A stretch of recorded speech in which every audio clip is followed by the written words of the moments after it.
India आज़ाद हुआ 15 अगस्त 1947 में जब अंग्रेज़ भाग गए। अराउंड 200 साल की मुसलसल जंग के बाद लाखों की तादाद में अंग्रेज़ से लड़ते हुए इंडियंस शहीद हुए और अपनी जान कुर्बान कर दिए सारे जहां से अच्छा हिंदुस्तान की खातिर।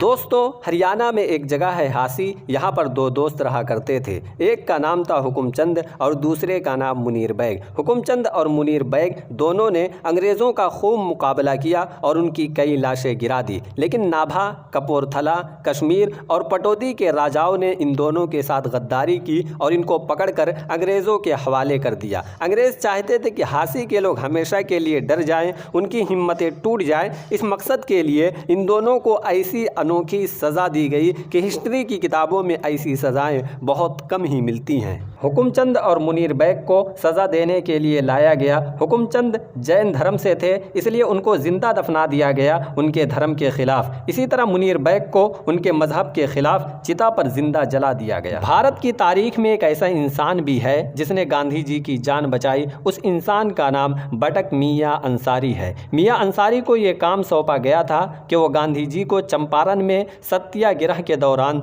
दोनों टाइम खाना खिलाएं। बटक मियाँ अंसारी के सारे परिवार को अंग्रेज़ों ने एक साथ किडनैप कर लिया और उनको मजबूर किया कि गांधी जी के खाने में जहर मिलाए। बटक मियाँ अंसारी ने उनके दबाव में जब ये कदम उठाना चाहा तो ऐन गांधी जी के निवाला तोड़ने से पहले मियाँ अंसारी ने उनके हाथ से छीनकर वो डिश फेंक दी। जब गांधी जी ने पूछा तो रोने लगे। कहा, अंग्रेज़ों ने कल मेरे बच्चे की लाश भिजवाई थी और कहा था कि अगर आज मैंने आपको जहर नहीं दिया तो मेरे परिवार से एक और लाश मुझे भिजवा दी जाएगी। मियाँ अंसारी ने अपने परिवार की परवाह किए बगैर गांधी जी के हाथ से वो पॉइज़न भरा कटोरा छीन कर फेंक दिया। इस वाक़ये का जिक्र करते हुए मुल्क के राष्ट्रपति ने अपने बयान में कहा था कि ऐ मोतिहारी के लोगों, मैं उस वक्त वहाँ मौजूद था और मैं आज आपके बीच राष्ट्रपति बनकर आया हूं और गांधी जी की जान बचाने वाले उस मियाँ अंसारी को उसके इवज़ में 50 एकड़ ज़मीन मोतिहारी बिहार में देना चाहता हूं।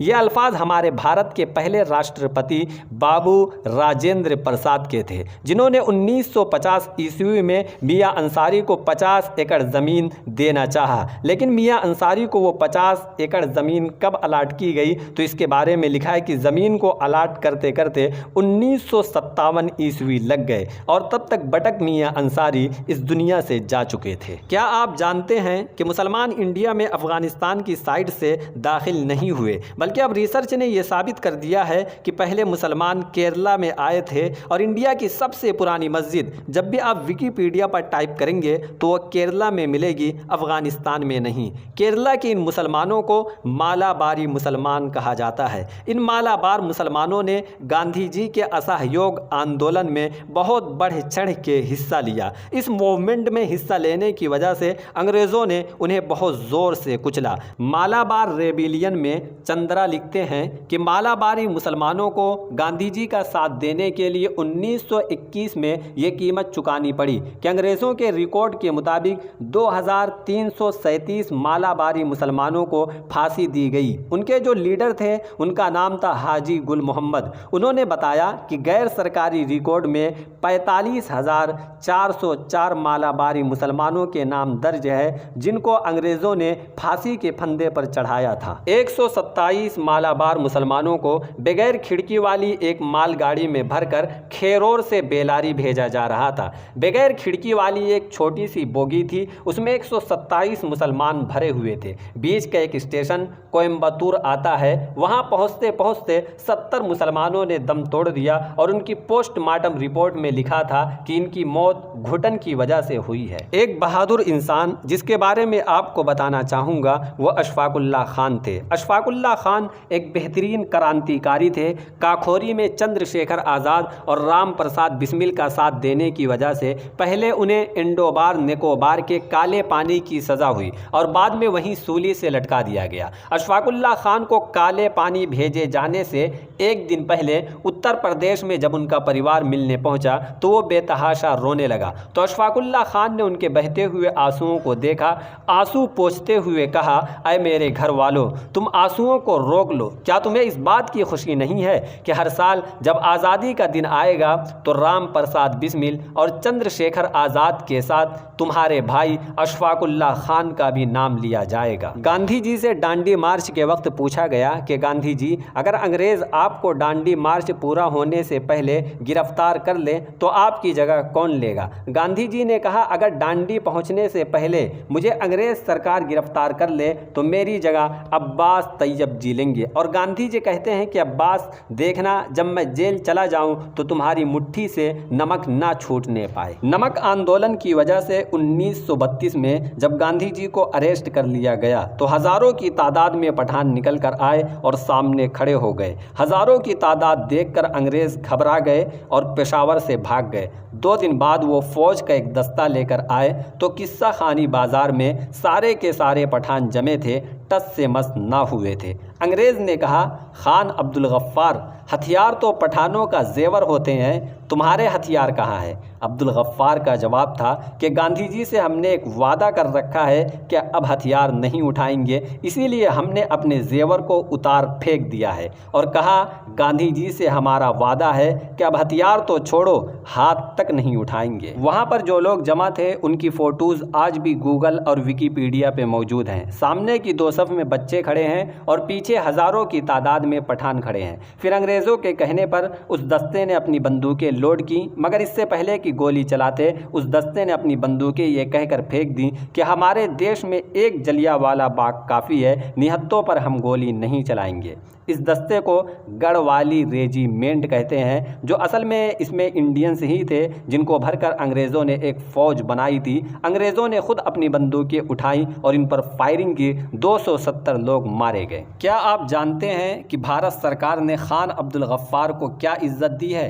मरण परान यानी मरने के बाद भारत रत्न पुरस्कार से नवाजा है। खान अब्दुल गफ्फार का टाइटल है सीमांत गांधी यानी फ्रंटियर गांधी, गांधी के मुहाफिज।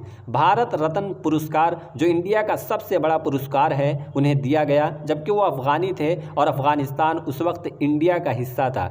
इस अवार्ड के ब्लॉक में भारत सरकार ने लिखा है कि किस्सा खानी बाज़ार के दिन अपनी बहादुरियों, दिलेरी और गांधी जी से चलते वादे के मुताबिक अहिंसा के विरुद्ध और मुखालफत में अपने हथियारों को फेंक देने की वजह से और 90 साल की अपनी ज़िंदगी में से 45 साल जेल में गुजारने की वजह से सीमांत गांधी खान अब्दुल गफ्फार खान को भारत सरकार भारत रत्न पुरस्कार से नवाजती है। तारीख का सबसे बड़ा चंदा 1965 में पाकिस्तान से हो रही लड़ाई के वक्त इंडिया के पास पैसे की कमी पड़ गई थी तो भारत के प्रधानमंत्री लाल बहादुर शास्त्री ने यह अपील की थी और कहा था कि अय लोगों, आगे बढ़कर मुल्क के नेशनल डिफेंस फंड में चंदा दो। मीर उस्मान अली उस वक्त हैदराबाद दक्कन के निज़ाम थे। उन्होंने जब लाल बहादुर शास्त्री की अपील को सुना तो प्रधानमंत्री को फ़ोन किया और कहा, सर मैं आपसे मिलना चाहता हूँ, आप हमारे हैदराबाद आइए।